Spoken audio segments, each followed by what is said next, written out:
Good afternoon, people. This is your boy John Mann, aka the nappy-headed assassin, aka I am Manny's son, aka the Catman, aka the world's worst football prognosticator. I'd like to welcome you to my debut edition of the Catman Daily. I am the Catman. That's one of the nicknames that was given to me. Back in my youth in Orlando, Florida. For those who are meeting me for the very first time, I am a Philly kid that was raised and grew up in Orlando, Florida. So Florida and Philly are very vital to my background, my upbringing. I'm a diehard Philadelphia fan in all sports. Flyers, Eagles, Sixers, Flyers, Eagles, Sixers, and man, I'm losing my thought. Phillies.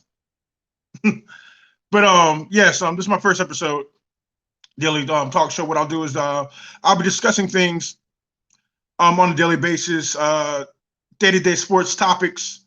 To be honest with you, some of it will be with a lot of Philadelphia sports slant, because I am a Philadelphia fan, but a lot of it is national sports talk, things that I see, things that are my opinions, what I believe in, so on and so forth. A little background about me. I am a stand-up comedian. I'm a second-generation comic. For those finding out, yes, my father is a comedian, and I happen to follow in his footsteps. So there will be some comedy at times during this podcast. I am a diehard baseball fan. Baseball is my favorite sport. With football, a very strong, close second. I am a transplant Floridian. Orlando is my home. Currently, this is being recorded in the Parts Unknown Studios somewhere out there in Five-O-Land. Another thing about me, for those who happen to stumble across this podcast, very animated, very opinionated, like a lot of people comes to sports. Even though I am a diehard Philadelphia fan, I do not look at things through a Philadelphia lens. I like to be as objective as possible, which is times counterproductive to my other Philly fans, because I see things a little bit differently. Like, I never at one point thought that Carson Wentz was better than Dak Prescott. That's blasphemous for most Eagle fans. That's just my personal opinion. Won't go deep about that on today's episode, but just to give you an idea of the objectivity that I do portray as someone who loves sports or somebody who analyze sports. Today we'll be talking about the playoff. We'll be talking about this weekend's playoff games. There were 4 divisional games. Rams, Packers in the NFC with Bucks, Saints. Those were Saturday and Sunday's games in the NFC, AFC games. Buffalo and Baltimore and KC and Cleveland. In a couple of minutes, I'll be going in depth and those, give my opinions on that. Also, later on in this broadcast, I will be talking about Lamar Jackson specifically, and does he get a bad rap as far as where he is as his career, where he should be, things of that nature. Also talk about Drew Brees. Possibly Drew Brees has played his last game. For the Saints, that has hasn't been completely official yet, but things are trending in that direction. I would discuss that and possibly Jameis Winston taking over as a starting quarterback for the Saints. Also, like I stated, some of this stuff will be with a Philly slant. Talk about the Philadelphia Eagles coaching position, the opening, how I feel about it, how I feel of how Doug Peterson was treated, Carson Wentz, and how this plays out in regards to what the Eagles should do with Carson Wentz, Jalen Hurts, things of that nature. But if you're tuning in, don't be afraid to subscribe to any of my channels. I will send the link as far as my Catmann Do channel and my John Man Baby channel on YouTube. Those links will be coming up soon. But you can also follow me on Twitch at John Man Baby on Twitch. And if you happen to, I'm on a few platforms as far as podcasts. Google platform, Amazon Music, Anchor, TuneIn, Spotify.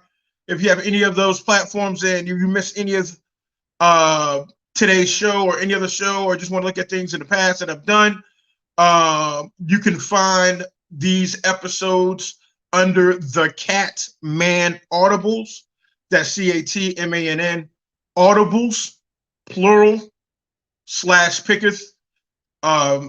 That's where you will find this and all my other programming content that is sports related. But we're going to start off, like I stated, get with the playoffs. Start with Saturday's games, man. The Rams and the Packers.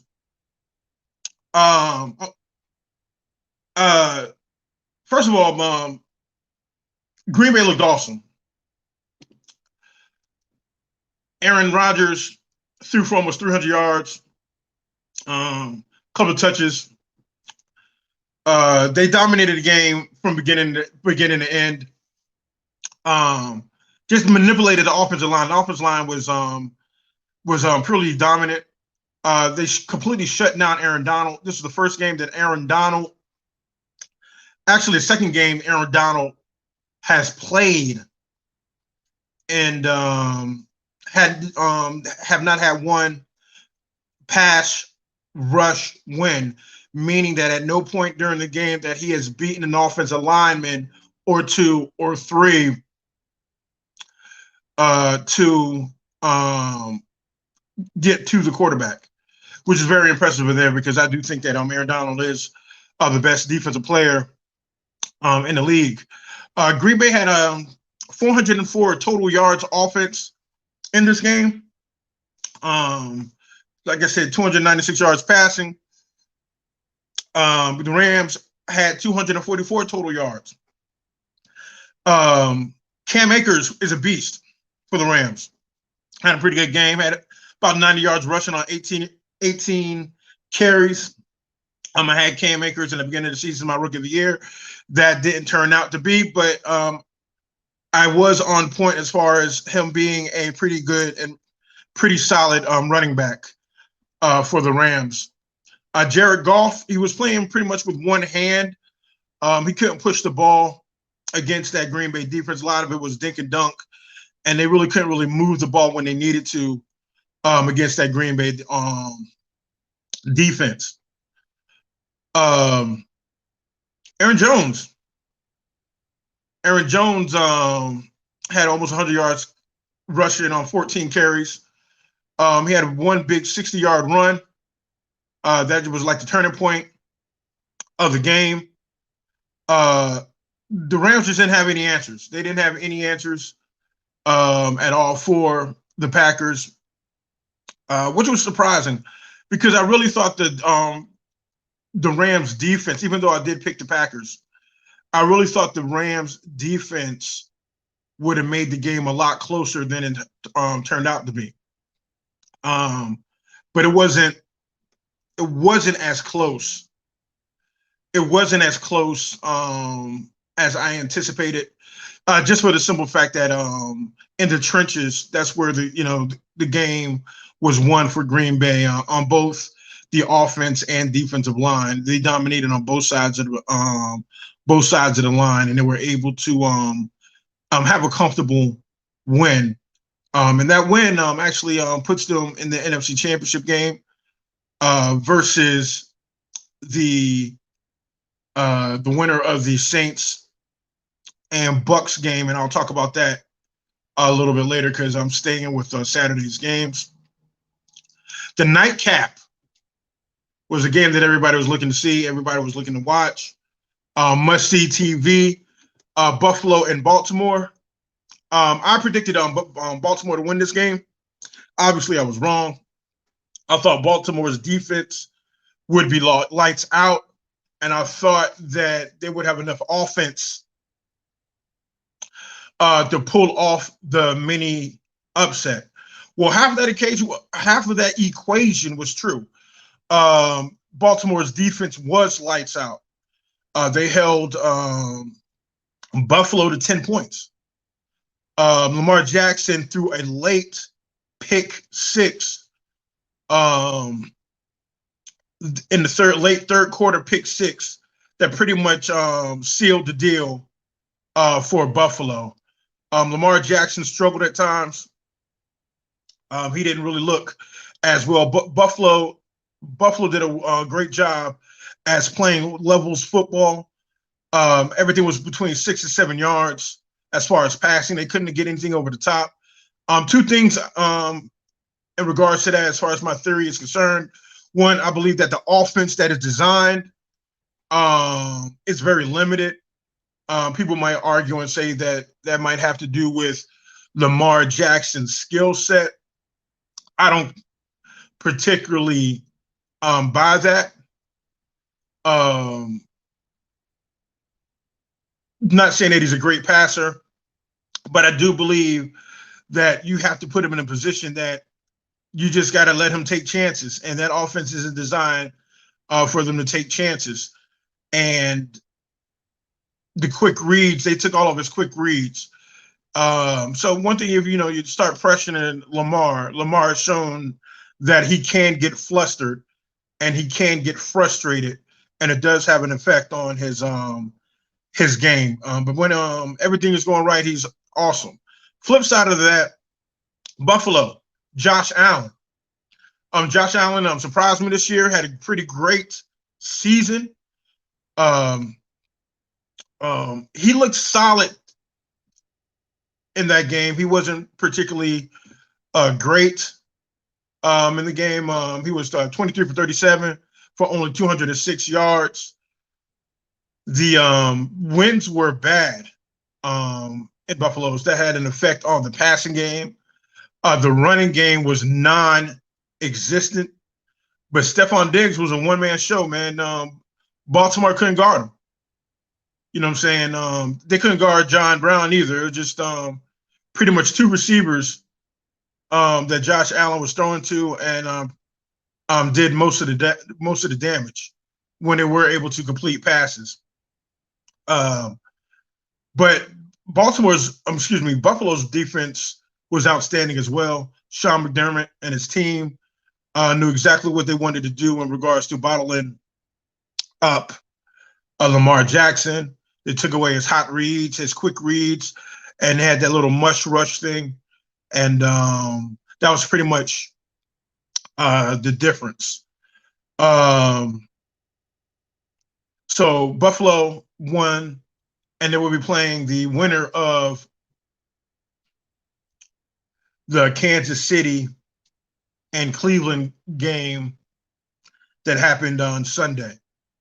And that will be the game that I'll be talking about next, Cleveland and Kansas City. That game was exciting pretty much from beginning to end. Got to get heads off to Cleveland.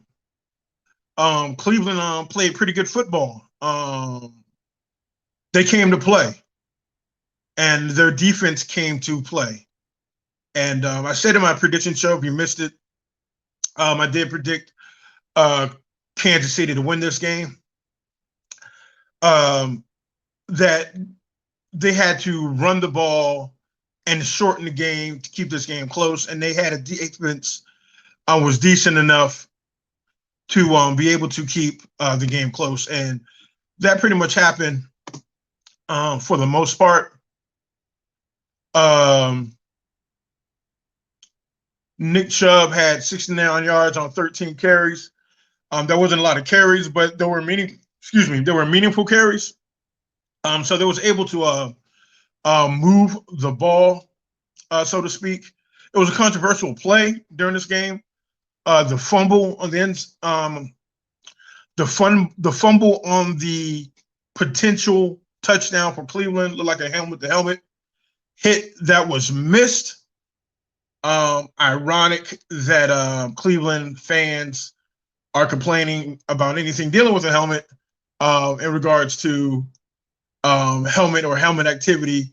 Since they do have Miles, I will bash your head in with a helmet, Gaskins on that team.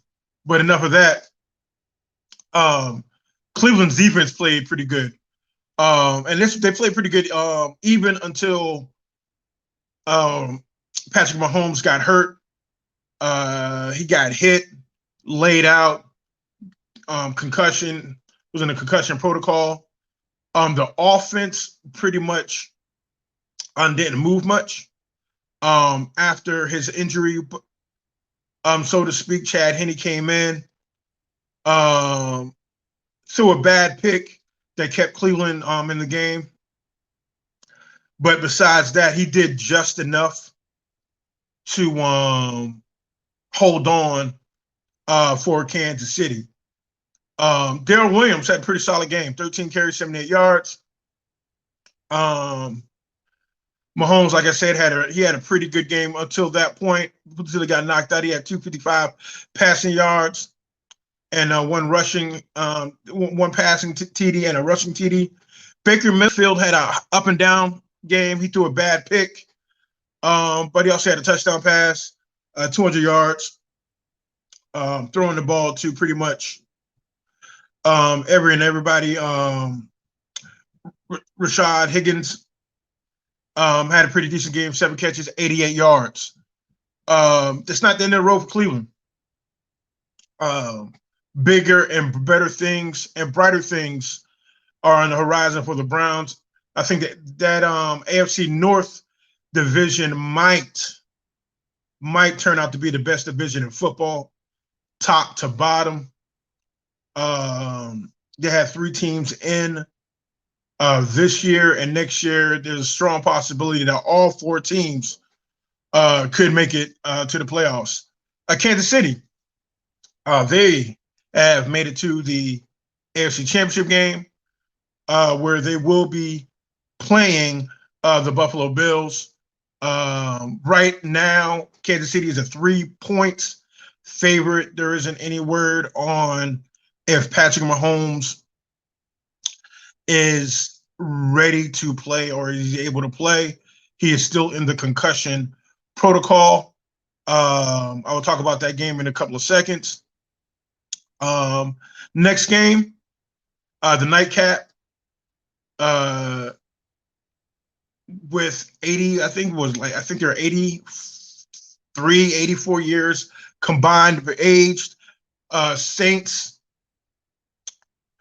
Bucks.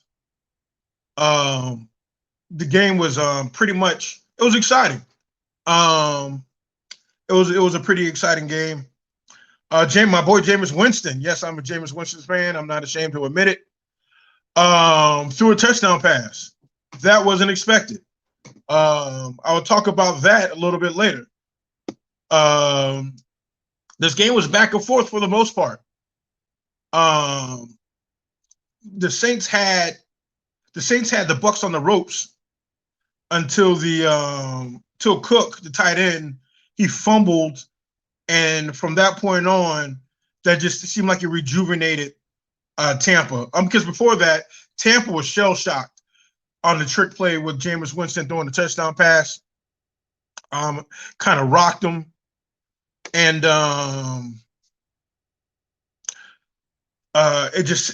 which was surprising to me because at that point it was only like I believe 13-10 or something to that effect. It wasn't a big deficit, but they was playing like that play was equivalent to 2 touchdowns.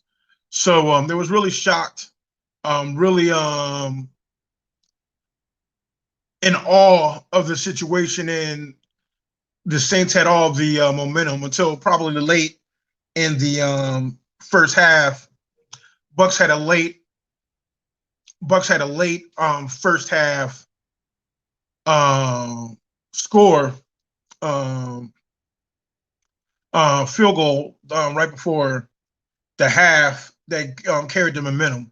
But right after halftime, like I stated, the Saints came down, first drive at the halftime, scored, had all the momentum, rocking and rolling.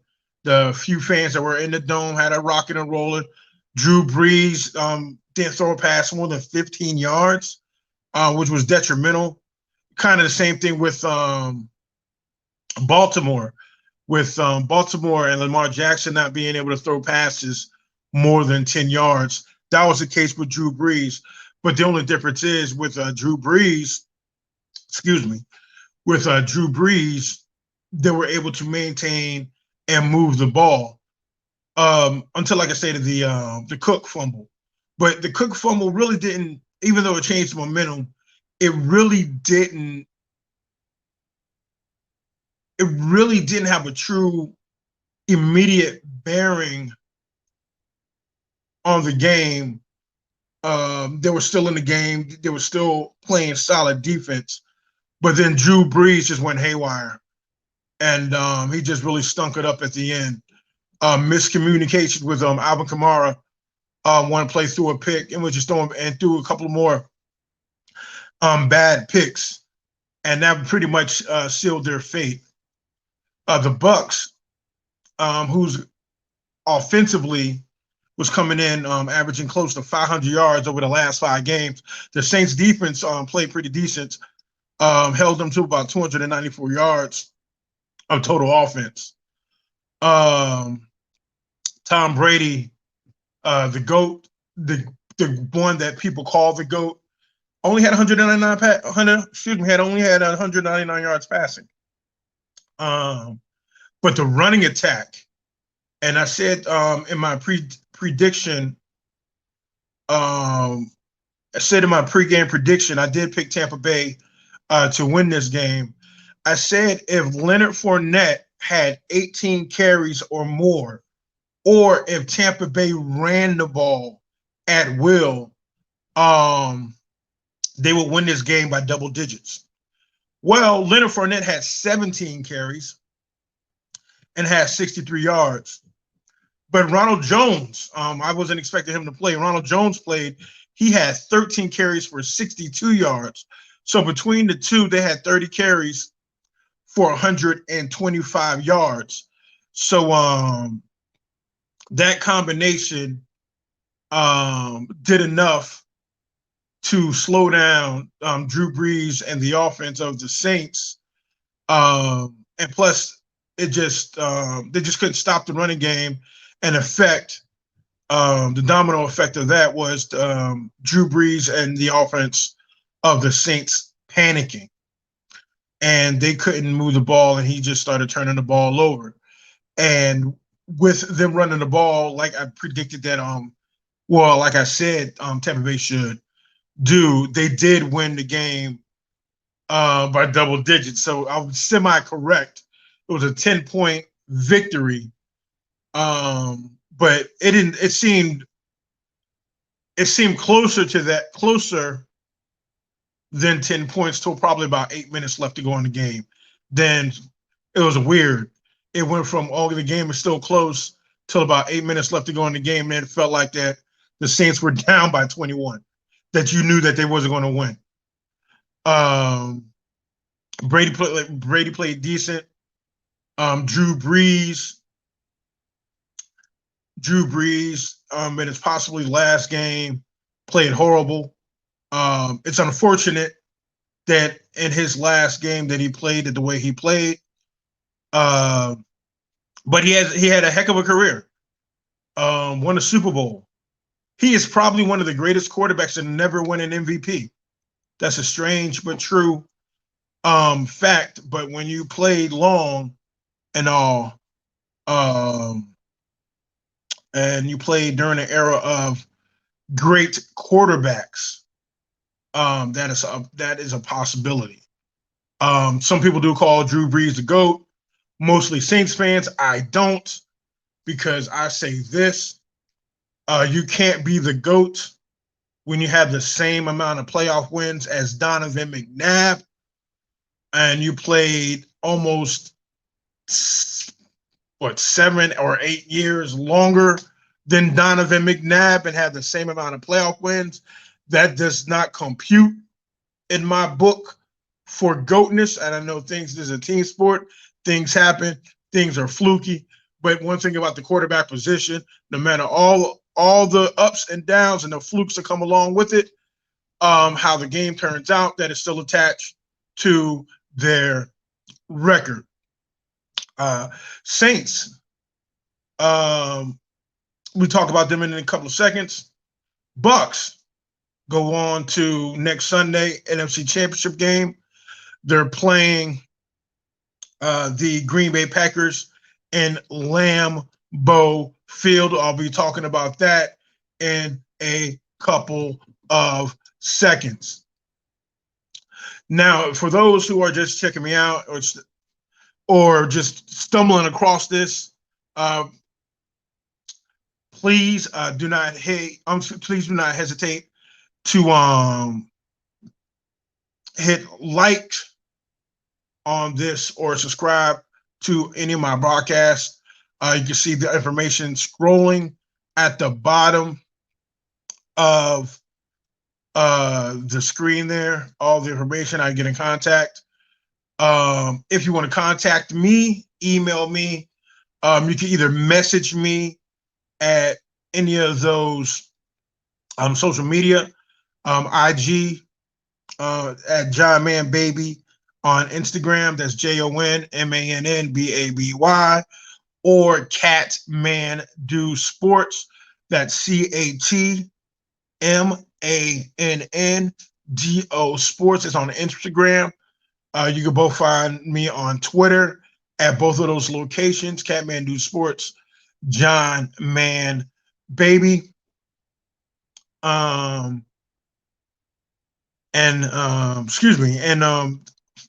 Certain platforms. I'm on Google Podcasts, TuneIn, Anchor, Amazon Music. These shows will be posted within 24 hours of the ending of each broadcast. Now, the AFC Championship game. Kansas City versus the Buffalo Bills. Home game for Kansas City. Game's playing in Arrowhead. Kansas City is a 3-point favorite right now. That's what they are saying. Patrick Mahomes is in the concussion protocol. So there's things up in the air in regards to that. But Chad Henne has a bunch of weapons, but it's just not the same. So if Chad Henne is able to play, that bodes well for Buffalo. Now, if Chad Henne doesn't play and Patrick Mahomes is able to play, I still don't think it's going to be that much of a difference as far as the score and as far as who wins or loses. Won't be giving a prediction on those games, on this game today. That will come on later on in the week. The last time these two teams played was week 6, where Kansas City beat Buffalo. It was in Buffalo, 26-17. In that game, uh, Buffalo had decided that they was going to shut down the passing game. So what happened when they shut down the passing game? Uh, Kansas City ran for 245 yards on the ground. Clyde Edwards-Helaire had a monster game, 161 yards. Rushing, they couldn't do anything with him, so the backfire was real. It was a pretty close game. It was a winnable game for Buffalo, but Kansas City just showed at that time how they were a cut above and beyond Buffalo. Buffalo, with Josh Allen throughout the season, started to improve, and Josh Allen is the real deal. This quarterback class of 2018 is starting to shape up to be a pretty decent class. And when I say decent, you got three quarterbacks, Mayfield, Allen, and Lamar Jackson, who have already won an MVP, are on the right, are trending upwards in regards to their careers. It looks shaky at first to a lot of people because we live in a day and age that rookie quarterbacks are viewed to be able to produce and perform within the first 5-6 games of the season. We had a few outliers in recent history as far as rookie quarterbacks. Justin Herbert is one this year that if they have monster years, that is expected of all quarterbacks to come in and just have phenomenal rookie years. But progress is not linear, and not everybody progresses the same. So I did not believe that it was a wash on this quarterback draft class, and it's starting to turn and starting to look that brighter days are ahead for these quarterbacks. Well, especially those three quarterbacks that I mentioned. Better days are in their future, and football are in good hands. To stick with Buffalo, they surprised me all season.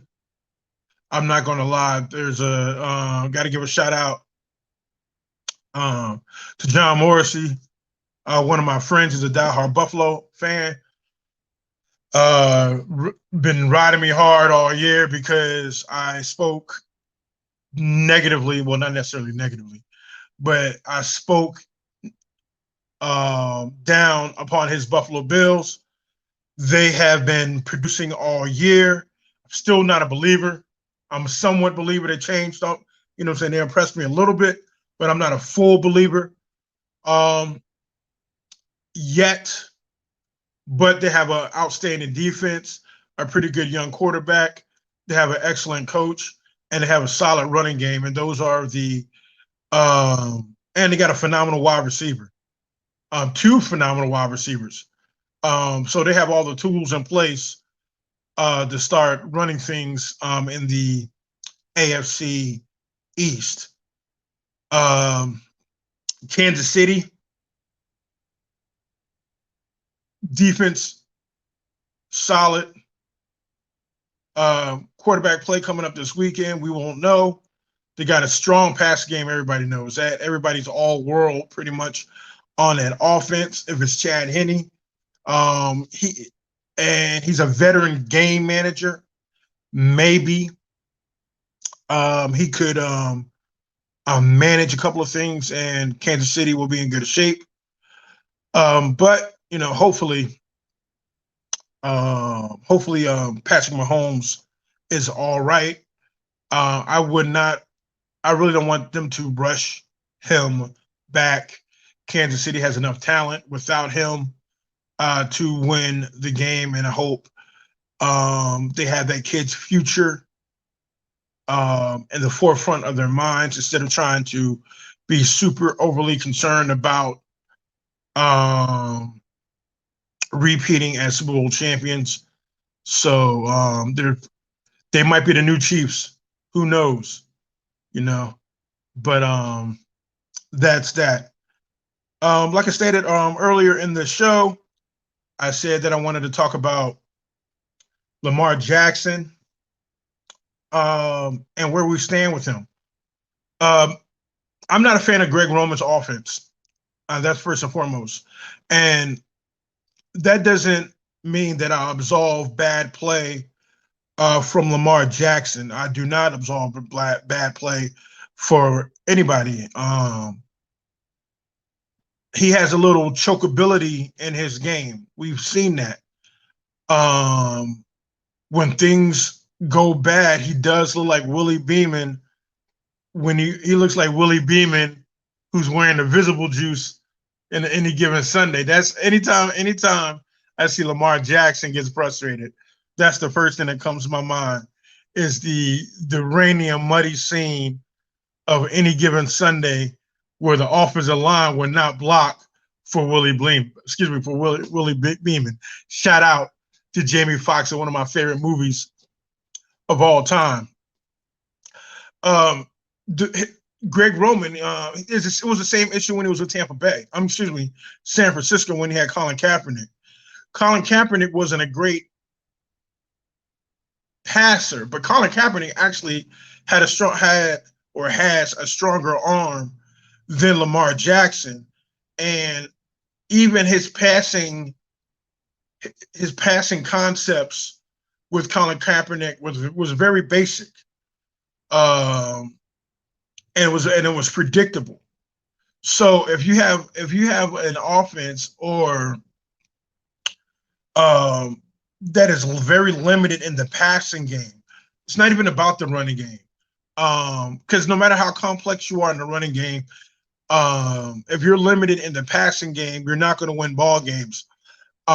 We saw that with New Orleans against Tampa Bay. Drew Brees couldn't push the ball, so you can pretty much sit on anything 15 yards in. You can't win ball games like that. But the difference between Drew Brees and Lamar Jackson in this instance is that no matter how shaky Lamar Jackson looks, Lamar Jackson can't throw the ball over 20 yards. And they need to widen that offense to the point that when you only have two options pretty much in the passing game, and that's what it is with Baltimore, is either Hollywood Brown or Mark Andrews, a tight end. Everything is obsolete. You can stop that. You can scheme for that, and that shows. And that's what happened with Baltimore. Baltimore's offense became super predictable, and in playoff football, when everything comes to a slow and grinding halt by default, you need to be able to have a couple of plays to open up the defense. And if you're going to run that offense, don't be afraid to start off passing. Script the first 5-6 plays passing. Open up the run game. The way football is designed now, you really pretty much have to pass to open up the run. Usually, back in the day, it used to be the other way around. It used to be that you were able to run, and then that opens up the pass. Now it's you pass to open up the run. Baltimore is pretty much a throwback in that regards, where they just run. Interesting. Pro Football Focus had Lamar Jackson as a 16th rated quarterback this year. That's puts him at middle of the pack. Steep fall. He was number one last year. when he had the MVP season. This year, not so much. I believe he pressed early in the season. He had a little Donovan McNabb in him. What I mean by that is that Donovan McNabb did not like the whispers, or he didn't like the fact that people considered him a mobile or quote unquote running quarterback, um, or as today's kids would say, a run first quarterback, which I do not like that phrase whatsoever, because there is no such thing as a run first quarterback. Um, that is a horrible, horrible, horrible, horrible phrase. No quarterback in the history of the NFL has ever had more rushing attempts than passing attempts. And I understand what they're trying to say, and I understand the logic or their logic behind saying run first quarterback or whatever the case may be. But I just think it's a bad connotation, and I just think it's just completely wrong. Um, that's just a horrible label to put on players, and that label is usually put on um, quarterbacks quarterbacks that happen to have the ability to run, and happen to be African American for the most part. Um, if we want to keep everything real, and the reason why I say that is that Ryan Tannehill was a mobile quarterback coming out of college. Johnny Manziel was a mobile quarterback coming out of college. Matter of fact, Johnny Manziel was a running quarterback coming out of college. I understand that he's not in the league, but the point of the matter is that nobody suggested that they should play a different position, and the term running quarterback weren't um, used to them. Normally, when it comes to quarterbacks that are mobile, um, quarterbacks that are white and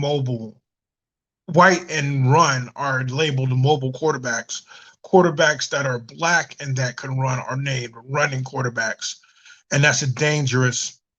I believe that's a dangerous coded language in regards to quarterback play, because in all theory, um, Steve Young was a running quarterback, but he doesn't get that. And I understand that Steve Young threw for a lot of yards or whatever the case may be. But the day and age that he played in, he was a running quarterback. Same with Roger Staubach, Fran Tarkenton. Those were running quarterbacks, but they so happened to throw the ball. Nobody labeled them running quarterbacks. Randall Cunningham could throw the ball, but they labeled him as a running quarterback. Donovan McNabb could run the ball, but they labeled him as a running quarterback. So those are some of the things that I do have a problem with. As far as Lamar Jackson is concerned, he needs to work on his passing. That is first and foremost, but I also believe that that offense has to be a lot more diverse for him to be progressive and for him to grow as a quarterback. Because if they keep that offense as is, he'll just be Michael Vick 2.0. And Michael Vick didn't become a decent quarterback until he went to Philadelphia. That's when Michael Vick became a quarterback, when he was able to go to Philadelphia. Drew Brees had a phenomenal career. He was a 21st rated quarterback in the league this year, according to Pro Football Focus. And that's sad, because somebody at the stature of Drew Brees should have never been to the point, or never gotten to the point of receiving it should never got to that point, so to speak, of him getting to that level. When he shouldn't be 21. It shouldn't be 20 quarterbacks better than Drew Brees. And that's just the way he played. His stats were solid. From the eye test, if you just looked at his stats, you would say that he had a pretty good season, and he did. But if you watch the games, you can see how limited the Saints were with that offense. And ironically, they missed Taysom Hill against the Bucks. They did a little razzle dazzle with Jameis Winston. But I want to wish Drew Brees well. Pretty good quarterback.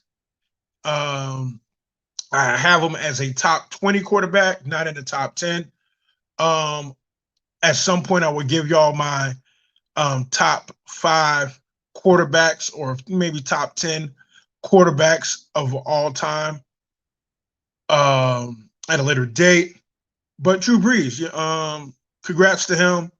I hope if it is his last year that he was able to ride off into the sunset, had a pretty long career, able to fight adversity, able to come back from that shoulder injury.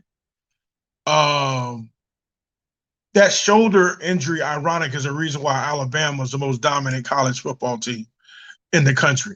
Think about that for a second. That does correlate, and it all does connect. Much respect and much props to Drew Brees, and I wish him well in the next lifetime.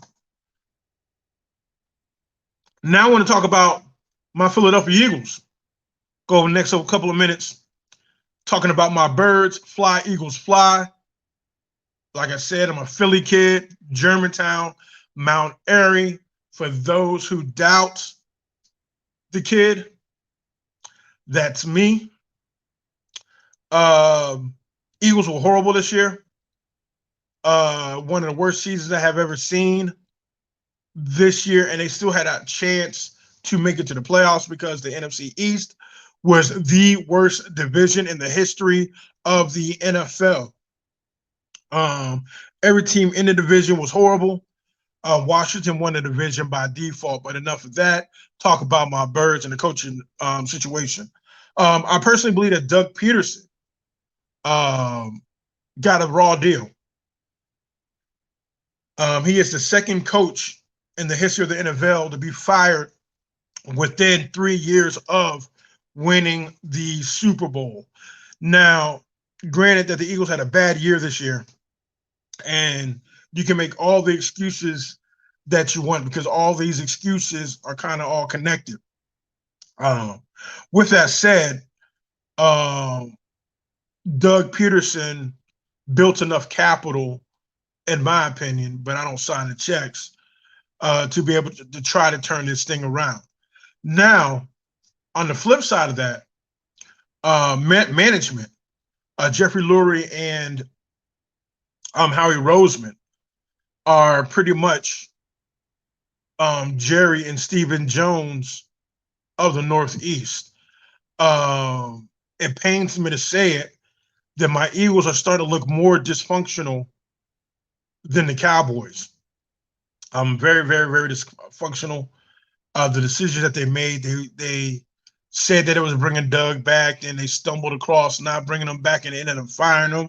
Now they're scrambling to try to find a coach in a bad situation. You got quarterback issues, a salary cap that is $51 million over the cap.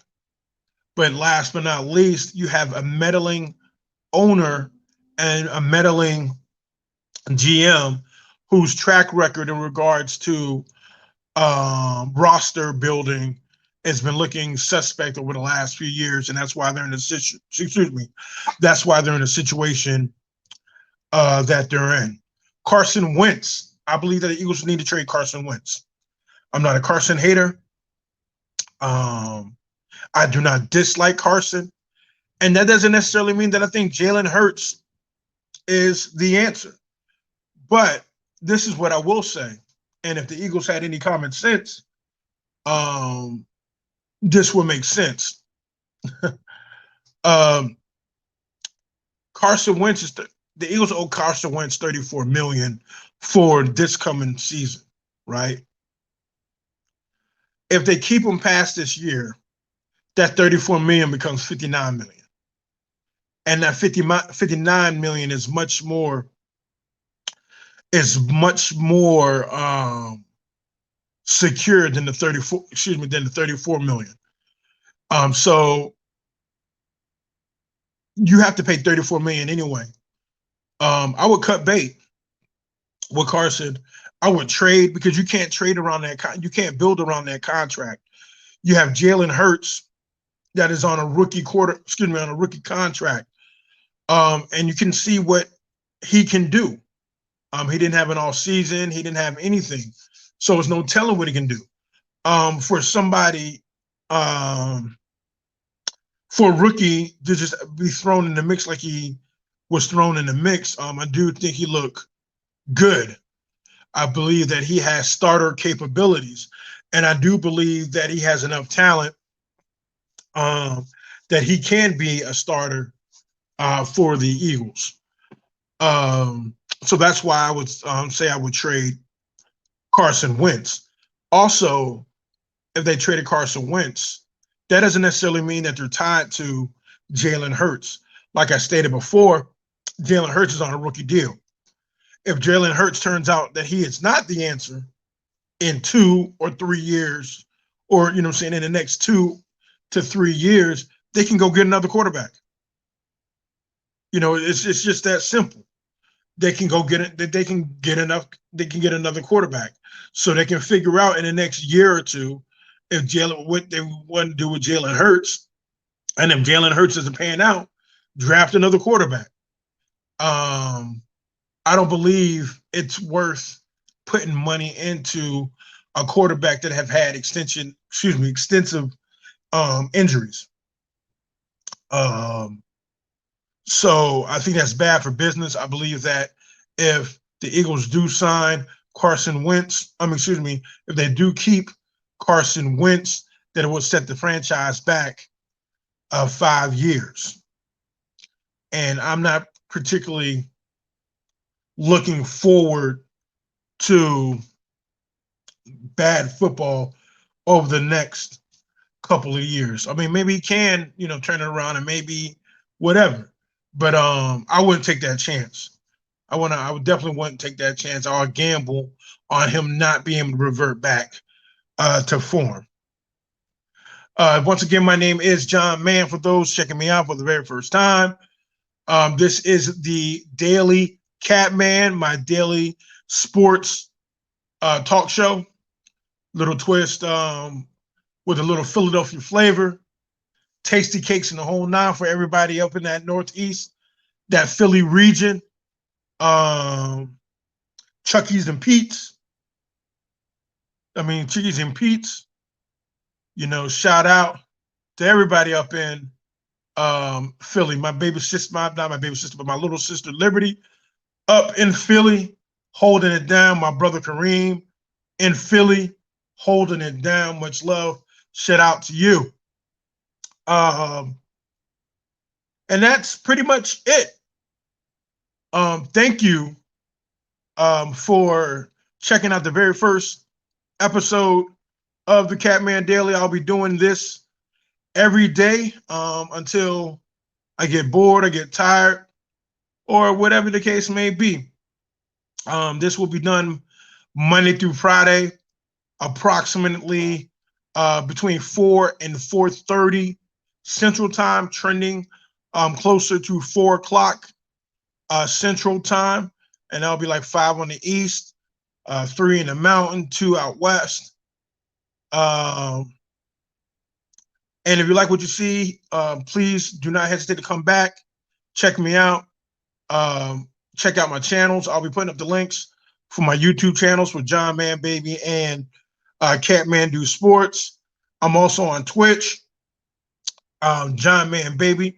That's on www.twitch.com/John Man Baby.